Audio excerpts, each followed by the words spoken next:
Hello. It's happening. Hello, everyone. Welcome to the live signing for Jamie Lee Curtis's new book, Just One More Sleep. Check it Right out. here. If you want a signed copy yourself, you can get it at signedonemoresleep.com. It's on the screen below you. Hi, everybody. I've been busy signing. Thank you for tuning in. I know. Wherever you are in the world of the internet, it's nice that you're here. We're very excited. A lot of copies of the book. It's a book birthday as far as I'm concerned. That is a really profound idea. A book is born. You don't think about it that way, but this book is born today. Even though hundreds, probably 1,000 people have come together to make it, today is the day of the birth of the book. So it's really Absolutely. it's an awesome day. Happy book birthday to you. Thank you. Thank you. Happy book day to you. Book birthday, except it isn't your book birthday today. But maybe you all don't know that Jill is not only my editor on this book, but is also a best-selling author of her own. And when was the last time your book was published? A year ago, this past March. So she has a 1-year-old book birthday. What is the name of that book? And it's called Stars in an Italian Sky.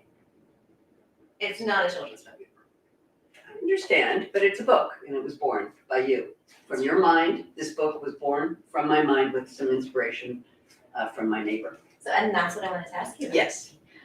So today's the book birthday, but there's also, I guess, the book conception day, if we're talking about it, right? Yes. Yeah. So- very good. So could you tell us a little bit about Of course. Yes. So this book is dedicated on my part. It says a book for Betty. So Betty is my neighbor. And it was COVID Christmas. So it was 2020 Christmas Eve. We were all obviously in shutdown and we were all home. And it was Christmas Eve and I went out to get my mail from the mailbox. And I saw Betty and her mom either walking up the street or down the street. And we were 10 feet away from each other. We were all masked. And I waved at her and she waved at me and I said, "Hey, Betty, it's Christmas Eve. Santa's on his way." And she stopped. She got that look in her face the way children do. She pointed at me and she said, No, Jamie, no. One more sleep, then Santa." And I went, "Oh, yes, of course, you're right." Because in that minute, what she was saying is that time is amorphous to small children. They don't understand time. They can't read we learned, how many of us did those school lessons where we had to draw the hands? 2 o'clock, right? 3 o'clock, and you have to show. Well, today, little children don't know time. They don't even understand the concept of time. And so because of that, I went, just one more sleep. And then the book was born very quickly. And it is a book about how children metabolize time, and they metabolize it into how many sleeps. So for instance, I flew here to New York City, where I am, a couple days ago. And on the plane were some actresses that I knew who were flying home from one of the various award shows that were happening that weekend.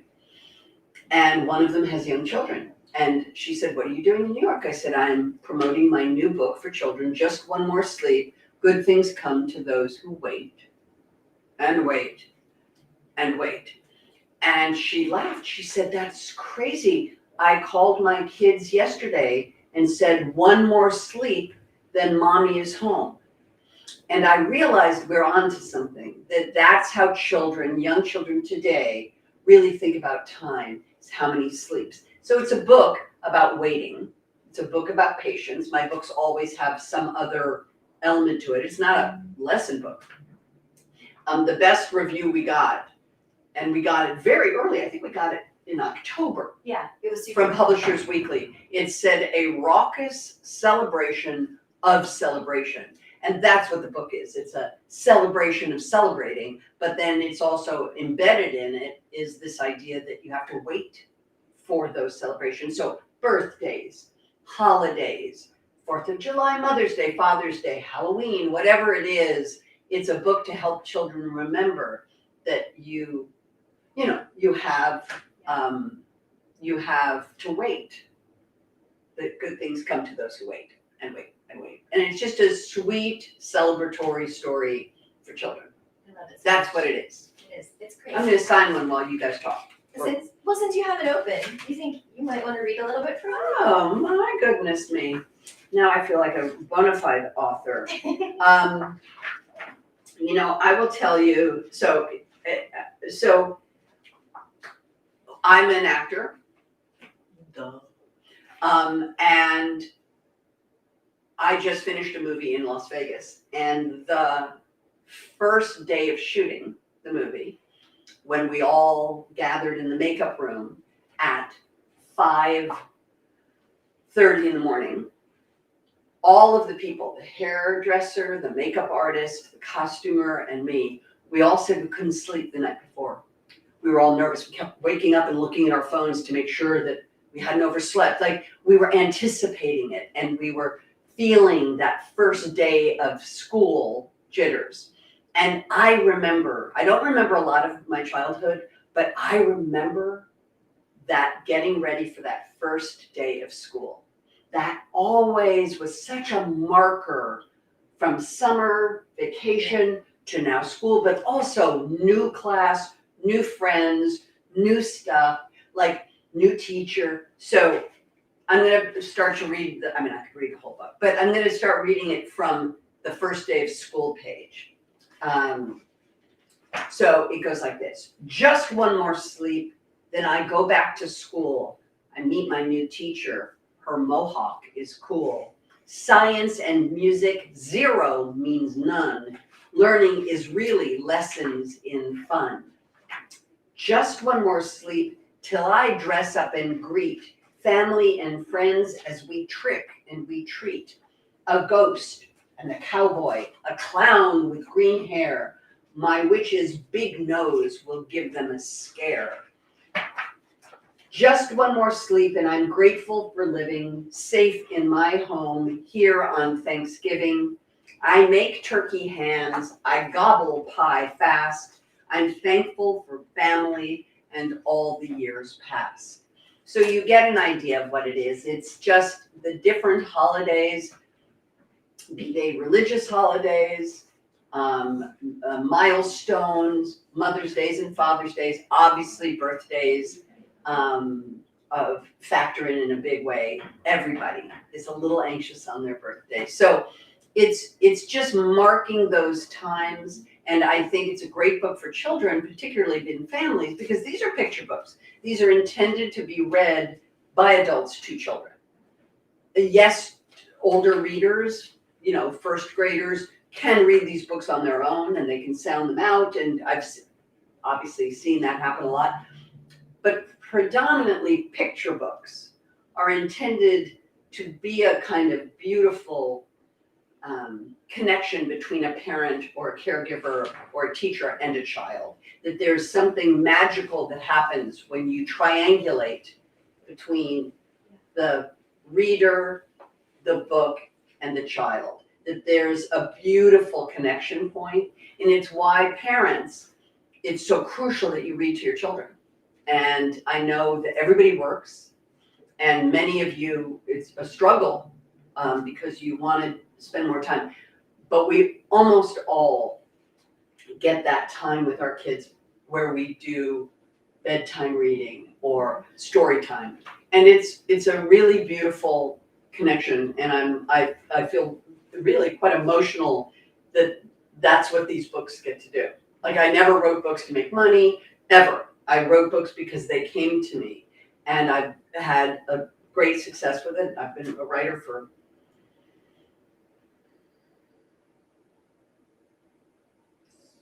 33 years. My daughter was 4 years old. She's 37. And this is your 13th picture. That's my 13th picture book with Laura Cornell, my fantastic partner. Yes, it says, well, no, see, even the front of it says, best-selling team, Jamie Lee Curtis and Laura Cornell. Yes, she's the illustrator, yes, I'm the writer, but the truth is, we are partners, and we've made books together. And so it's a privilege to me, and I'm excited, obviously, to be here at Penguin Kids and Phil and Mel. And it's thrilling that it's a book birthday. So I'm gonna sign a couple while you talk. Yeah, sounds good. So if you want to order one, sign onemoresleep.com. It's down at the bottom of your screen, I think. Yes, and I'm Jamie Lee Curtis. And I'm Jill Santapola. And we are here today for those who just stopped by after what? Giving your kids a bath, doing the grocery shopping, picking up the dog poop, whatever you've just done, you've just happened on this. We're here doing a live signing of my new book, Just One More Sleep, for young children to learn about patience, patience, and patience. And I have a list now here of questions from people who have tuned in. So this is very exciting. Ready. All right. Hi, Jamie. Hi. This is from Amanda in Westbrook, Maine. Oh, hi, Amanda. And she says, You guys had rough weather recently in Maine because my friend lives there. It's been rough weather everywhere. Yeah. All right, so she said, hi, Jamie. I love your movies and can't wait to share this book with my 2-year-old. Oh. I'm wondering, what is the hardest thing you have ever had to wait for? You know,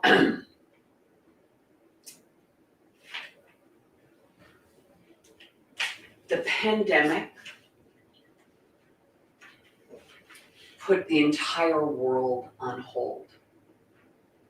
And I've been an actor since I was 19.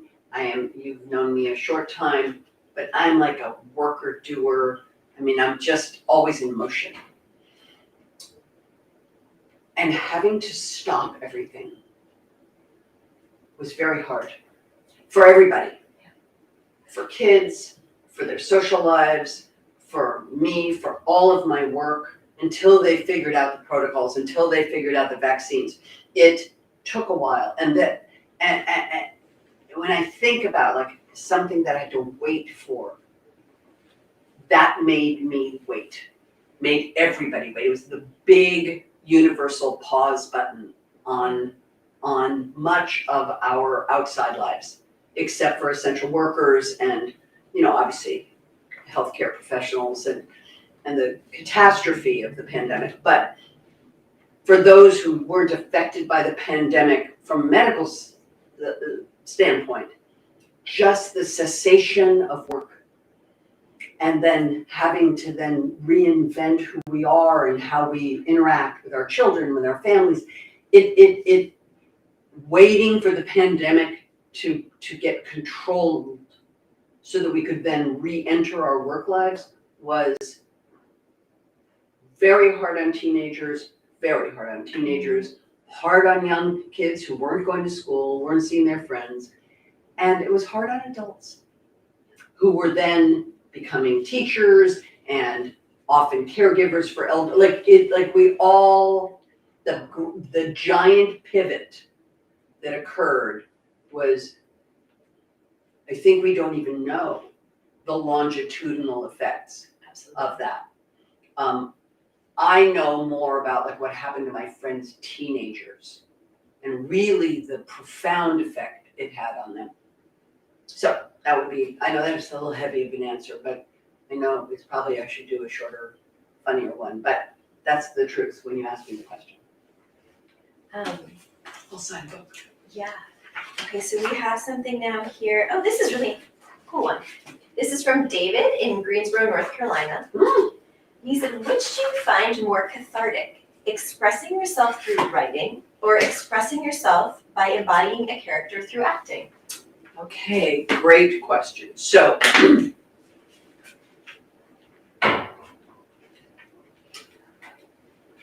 in the last couple of years, I've had some opportunities for work that have been transformative. We would refer to them as character work. That they, like, traditionally, when you're a leading lady or like, you do good work, but it's a version of you. It's like they've cast you because it's a version of you that they want. I did a movie that I'm sure many of you got to see called Everything Everywhere All at Once, where I played someone. The best compliment I got from that movie was I had friends of mine call me and say, I didn't know it was you. I didn't know it was you for a long time. And then at one point I went, wait, is that Jamie? That freedom that movie gave me, and then the TV show The Bear, recently, where I played Donna Brazzato. Those are freeing experiences for me. So from that standpoint, those two acting pieces were very satisfying. But I will always say this. This came from here. Like immediately, this doesn't exist without me at all. It just doesn't exist. We don't get to do this, like none of it. And I love my partner, but so this is getting very heavy. I know this is for young kids, but John Steinbeck in the book East of Eden does sort of an op-ed in the middle of the book talking about creativity. And he claims, he posits, that nothing is created by two people. That the miracle of creation comes from the spark of one person. It then can immediately get built on by another person. But that miracle of creation is the miracle of the mind. That we have them. Anybody can write a book. Anybody. If you don't, I barely got out of high school. You can write a book because it's the creativity of the mind. So for me, the most satisfying thing is writing books because they come from my mind. And even though Betty said what she said, it wasn't a book. No. It was me hearing it and going, oh, that's a book. That to me is more satisfying than interpreting somebody else's writing. That makes a lot of sense. Yeah. Yeah. Even though this last year has been pretty spectacular for you. Well, just super freeing, super free in the work. So it's a new level of freedom as an artist, but nothing will beat writing my own book. So this is sort of what Zach from Amanda, Ohio is asking. Is kind of a follow-up, which is, so what do you have more fun with? Movies or books? Well, so movies, because they involve a lot of people. You know, writing is a solitary venture.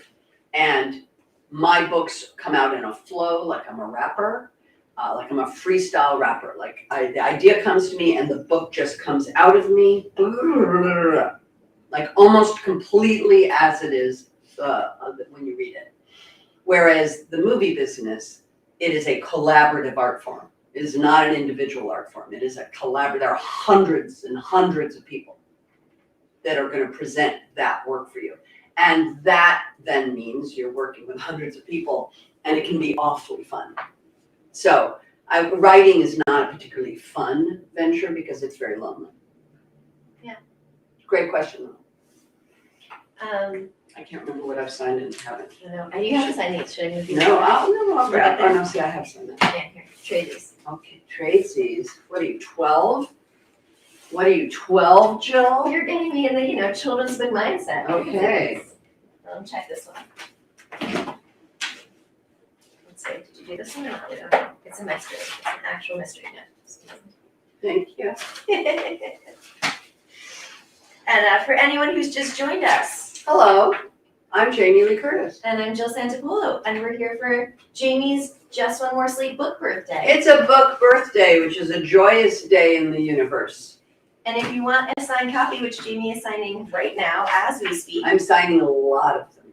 Yeah, she signed a whole lot of them in another room too. So just go to signedonemoresleep.com. It's on the bottom of your screen, I'm told. No, signedonemoresleep.com. I don't think the just is in there. The just is not in there. Signed One More Sleep. Thank you. All right, so we have another question. That's here. the actor in me listening. We have a question here from Roddy.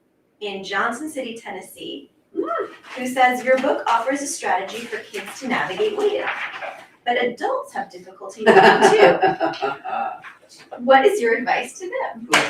So waiting is hard. You know what? Tom Petty, the waiting is the hardest part. It is. It's the hardest part. Anticipation. Is that Carly Simon? The anticipation song? Yeah, I won't sing it for you because I'm a terrible singer. Yeah, it's a Carly Simon song. Anticipation, making me wait. It's like waiting. It's such a part of our growing up. We wait for everything. We wait in line.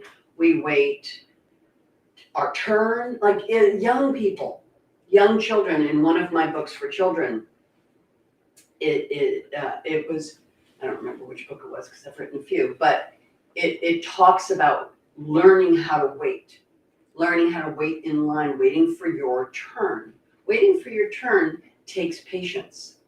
And that's a big word. I wrote a book, one of my books that I wrote is called Big Words for Little People.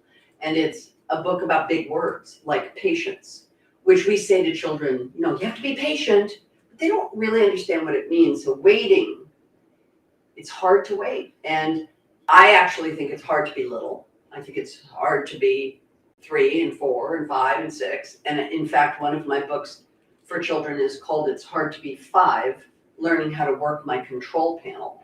I love that subtitle. Because it's hard.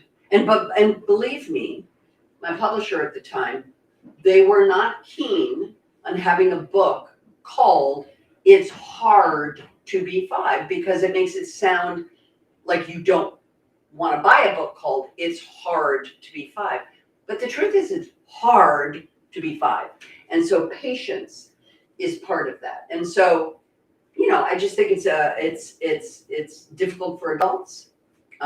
We were just, in my profession, we were just on strike for 6 months and all the work stopped. And we had to wait for the negotiations to go through. And again, another big pause button. So I've obviously addressed that already here today. So I just think it's you know, it's hard for adults, it's hard for kids, it's hard for everybody. And yet our job is to help teach our children. This is helpful. Yeah. All right, we have like I'm gonna just do 2 questions as like a double header here because Okay, I think they're related. So Joe in New Bloomfield, Pennsylvania wanted to know what your favorite story was as a child, and then Marco in Bamberg, Germany wants to know what books you enjoy reading to your children, and I'm curious if they're the same. Okay, they are not. So, well, they are and they aren't. So my favorite book growing up was a book called Go Dog Go by P.D. Eastman. It's a book about opposites, big dog, little dog, black dog, white dog, dog in, dog out, hot dog, cold dog. But then in the middle of that book, 2 dogs run into each other and one of them says, hello, hello. Do you like my hat? The other one says, no, I do not like that hat. The other one says, goodbye, goodbye. What? Like it doesn't make sense to me. And yet it delighted me. Something about that book makes me laugh as an adult, and I'm 65. So there's a non sequitur to it that's like absurdist comedy to me. And there's a running gag throughout the book. So they run into that again. And then at the end, finally, the person says, I do like that hat. But I mean, it's so random to me. So I loved that book. And I read that book to my kids, but it didn't delight them in the same way. So the reason I am an author at all is because my daughter's name is Annie, my eldest, and she was given a book when she was born called Annie Banani by Leah Kamiko. And it was a Harper and Row book at the time before Harper was even HarperCollins. And it was written by Leah Kamiko, and it was illustrated by my partner, Laura Cornell. Now, I didn't know it at the time. I know the book by heart. I have read that book 5,000 times, maybe 10,000 times. I won't recite it now. I do know it by heart. It's about best friends having to say goodbye, and I'll just do the first stanzas. Annie Banani, my best friend, said we'd be friends till the end, made me wash my face in mud, signed my name in cockroach blood, tied my brother to the trees, made me tickle bumblebees, said that we would always play. Now Annie Banani is going away. And it's about best friends having to say goodbye to each other. And I loved that book. My daughter Annie loved that book. And when I wrote my first book, I sent it to that publisher because they published Laura Cornell's illustrations, which is why I then said I would like Laura Cornell to draw the book. And that's how I became a partner with her. So that's a book that, of course, I read. I read that book. I mean, my goodness me, I read that book a lot. And then my youngest daughter, I read The Owl and the Pussycat. Went to sea in a beautiful pea green boat. They took some honey and plenty of money wrapped up in a 5-pound note. The owl looked up to the stars above and sang to a small guitar, "Oh, lovely pussy, oh, pussy, my love, what a beautiful pussy you are, you are, you are, what a beautiful pussy you are." Pussy said to the owl, "You elegant fowl, how charmingly sweet you sing. And though let us be married, too long we have tarried, but what shall we do for a ring?" So they sailed away for a year and a day to the land where the balm tree grows. And there in the wood a piggy wig stood with a ring pinned to his nose, his nose, his nose, ring pinned to his nose, and that goes on. Oh, Oh, wow. thank you very much. But I read that book, and when I would travel for work, I was on the Today Show today, and I noticed that Hoda every morning FaceTimes with her kids from work, every morning. So when I would travel, this was before the internet. What? There was the world before the internet? I know, it was. I would call home when it was Ruby's bedtime, and I would recite The Owl and the Pussycat to Ruby before she went to sleep. So those two books, Annie Banani and The Owl and the Pussycat, were my home favorites. This isn't a question from here, but it just made me realize, I'm sure that there are kids in this world and parents in this world who do the same thing with your books. And, have memorized your books and can recite them. Far out, yeah. Which is pretty awesome. It's awesome. It's awesome. It's awesome. I mean, it's incredible that I get to make books for children. It's incredible. Which actually brings me to Carrie from Aurora, Colorado, who was wondering what your motivation was to delve into this world of children's literature. Oh, never in a million years did I think I would write a book. It happened by accident. I was an actor, married, had a 4-year-old, and my daughter walked into my office, like 4-year-olds do, and she looked at me and she said, "When I was little, I wore diapers, but now I use a potty." And then she marched out of the room, and I wrote down on a pad next to me, "When I was little," a 4-year-old's memoir of her youth. Because what she was saying was that when I was little, I was a baby. I was a little baby. And now I'm a big girl. Because that is not what we say to 4-year-olds, "You're such a big girl." The same way I look back on when I had a shag and wore bell bottoms or corkies, or you know what I mean? She was talking about her life the way I would talk about, "Oh yeah, when I was little I had a shag." And it hit me. And so I wrote, when I was a little 4-year-old's memoir of her youth, I wrote a list of things she couldn't do and then could do. And at the end of it, I wrote things that made me cry. I was crying. And I realized the last 3 things I wrote were, when I was little, I didn't know what a family was. When I was little, I didn't know what dreams were. When I was little, I didn't know who I was, but now I do. And I started to cry, and I went, oh, this is a book for children about identity. And that's how I became a writer. Honestly, I wrote that list, I typed it up, I sent it to an agent who I knew, she sent it to HarperCollins and Harper Row, and they bought it, and then my first book was born with Laura. So that was how it happened. I was never going to be a writer. I can spell the word writer, but barely, because I was not very good in school. And I feel like, that inspiration hit you, and it's so universal. That book is so universal, and this book is so universal. And Well, look at how this one was born. The little Yeah. girl said, no, Jamie, one more sleep, then Santa. It's like, oh, right. Thank you, Betty. Yes, you're right. that's what I love about all your books, that it feels like you're speaking to every child.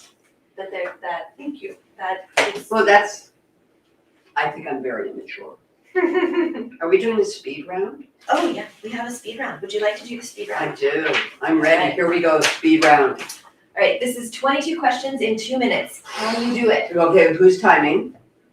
Hold on, Alright. we're We got a getting an timer. official timer. And go. Okay, where were you born?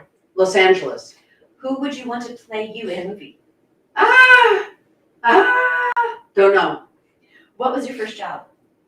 I was a receptionist at a hair salon. What chore do you hate doing? Removing the dishes from the dishwasher. What is your biggest fear? War. Who makes you laugh the most? My husband. What is the one thing you need to have in your refrigerator at all times? Honey mustard. What was your favorite school subject? History. Who is the most interesting person you met recently? A woman named Maria Ressa, who won the Nobel Peace Prize. What is your middle name? Lee. What is your biggest pet peeve? People who are late. What is your favorite hobby? Writing books. What is your guilty pleasure? Chocolate covered pretzels. Do you have any hidden talents? I can cry like a newborn.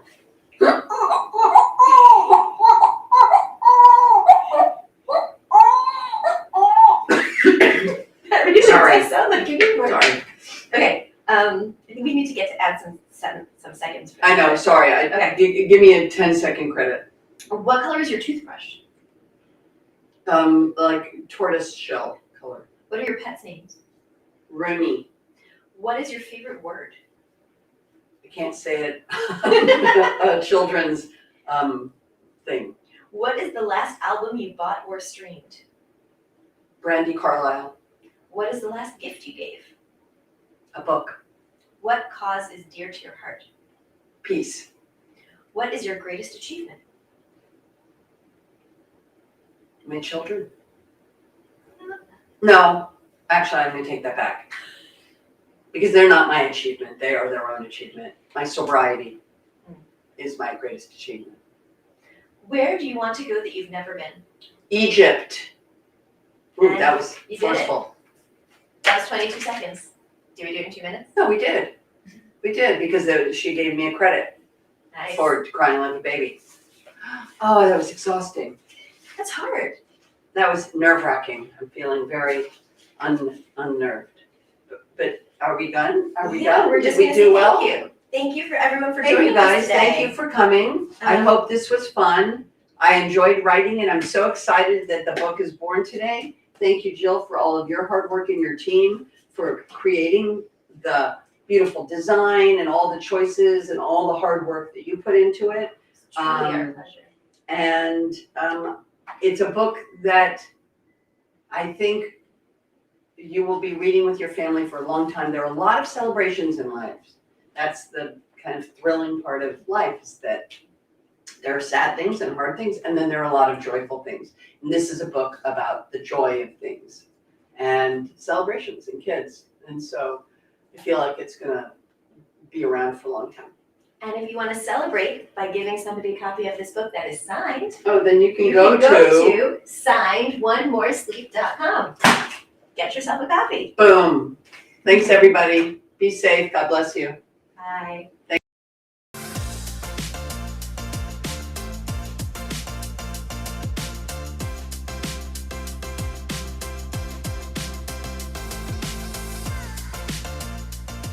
Hey, this is John Acuff, New York Times best-selling author of 7 books and someone who's done a live signing. If you like the one you just watched, make sure you check out our YouTube channel. It's full of amazing authors having great conversations and signing books for viewers just like you. So make sure you subscribe, and thanks for watching today.